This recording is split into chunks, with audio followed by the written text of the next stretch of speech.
할렐루야. 오늘도 하나님께서 우리와 함께 하실 줄 믿습니다. 주님과 동행하는 하루가 되시기를 축복합니다. 추운 지방에 어느 하급 관리가 있었습니다. 그는 저 외투가 참 마음에 들어서 외투를 사려고 이제 돈을 모으기 시작했어요. 돈 모으려고 노력을 많이 했습니다. 아주 철저하게 절약하는 생활을 했습니다. 사 먹고 싶은 것도 안 사 먹고요. 전기료 아끼려고 남의 집에서 있다가 잘 때만 집에 들어갔어요. 심지어는 구두 뒤축이 따를까봐 걷기도 살살 걸었습니다. 그렇게 애를 써서 드디어 외투를 샀어요. 그런데 허무한 건 뭐냐? 산지 얼마 안 돼서 강도를 맞습니다. 그 외투를 강도 맞고 이 사람이 시리에 빠져가지고 스스로 자살하게 됩니다. 러시아의 작가인 고골리라는 사람이 쓴 외투라는 소설의 내용인데요. 현대인의 허무함을 그린 소설이라 그래요. 현대 사람들이 뭔가를 열심히 살긴 하는 것 같은데 외투를 사기 위해 노력하는 것처럼 뭔가 열심히 사는 것 같은데 끝이 허무하잖아요. 그런 헛된 삶을 풍자한 소설이라고 그럽니다. 세상에 제일 무서운 건 헛되게 되는 것 같아요. 뭔가 한다고 노력했는데 헛되면 그 얼마나 허무한 일입니까? 제가 목사가 된 분 하나님의 뜻이 있겠지만은 제 입장에서는 제가 목사가 된 건 헛된 인생을 살고 싶지 않기 때문에 그랬어요. 어린 마음이었지만은 그래도 목사가 되면은 큰 돈을 벌거나 성공을 못해도 허무하지는 않을 것 같더라고요. 인생이 헛되지는 않을 것 같다는 생각이 들었어요. 그런데 목회하면서 느끼는 거는 목회의 길도 허무할 수 있겠구나 하는 생각도 합니다. 몇 년 전에 은퇴하신 그 미얀마 선교회 신중한 목사님 은퇴하셨거든요. 그분이 그런 말씀 하시더라고요. 은퇴하고 나서 이렇게 보니까 내가 정말 주님을 기쁘시게 하는 목회였는지 그냥 내 열심으로 하는 목회였는지 많이 회개하게 된다고 그 말씀을 하시는데 참 마음 한쪽이 서늘하더라고요. 저도 좀 그런 것을 느낄 때가 있거든요. 목회자의 삶도 허무할 수 있습니다. 반면 평신도로 산다고 해서 허무하지 않을 이유도 많습니다. 결국에 뭘 하느냐가 중요한 게 아니고 어떻게 사느냐가 중요한 것 같아요.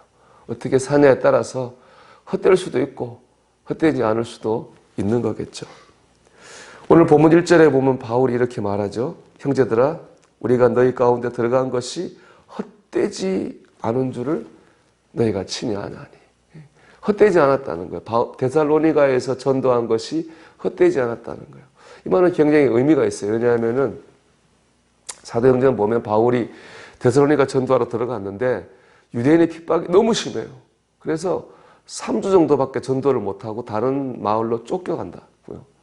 이건 다른 지역에 에베소는 3년 전도했으니까 거기에 비하면 3주는 너무 짧은 기간이잖아요.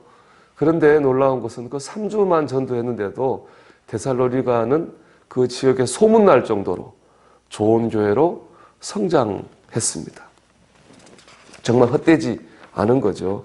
그 핍박 가운데 복음을 전했던 3주의 시간이 헛되지가 않았던 겁니다. 오늘 말씀 보면은 헛되지 않았던 이유가 나옵니다. 첫째는 사역의 동기입니다. 오늘 본문 4절 보면은 바울이 데살로니가에서 복음을 전했던 동기가 나와요. 우리 같이 읽어볼게요.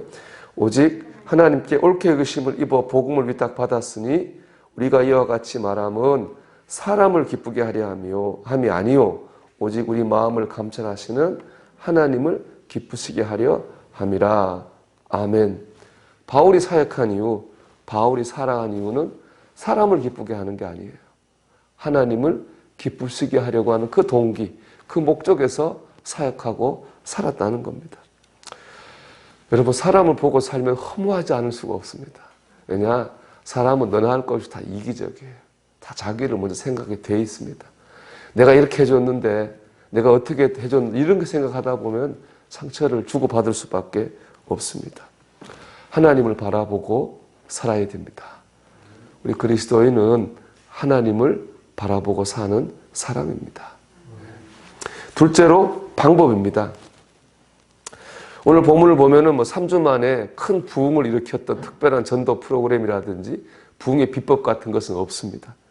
오늘 본문을 통해 드러난 건 하나님을 믿는 백성으로서 살아가기 위해 노력하는 모습, 그 모습이 드러나 있어요.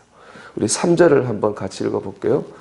우리의 권면은 간사함이나 부정에서 난 것이 아니요 속임수로 하는 것도 아니라. 바울은 뭐 간사나 부정이나 속임수로 살지 않았어요. 5절 말씀 읽어볼게요.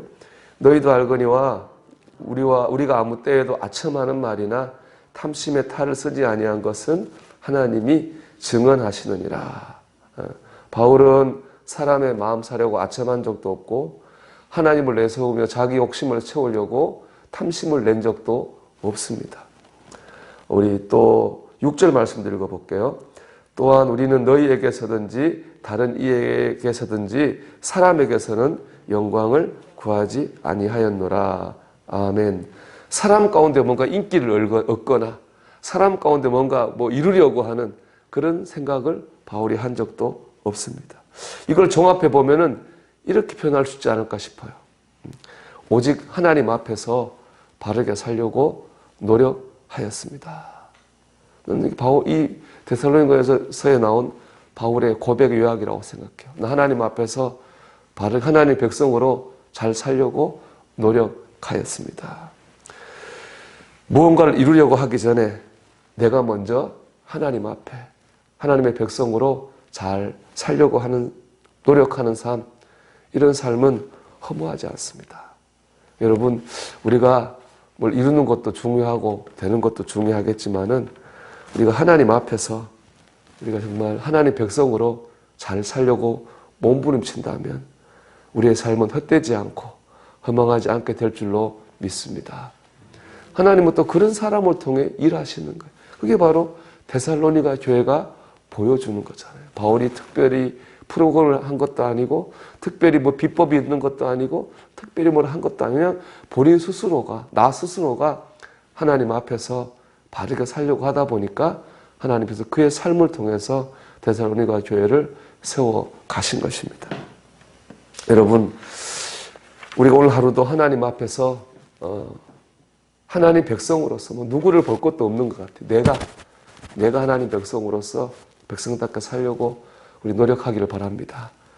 그럴 때 내 인생이 헛되지 않을 거고 또 그럴 때 나를 통해서 하나님의 역사가 나타나게 될 줄로 믿습니다.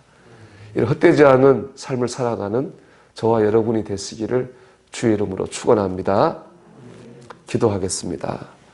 우리 오늘 말씀 붙들고 기도합시다.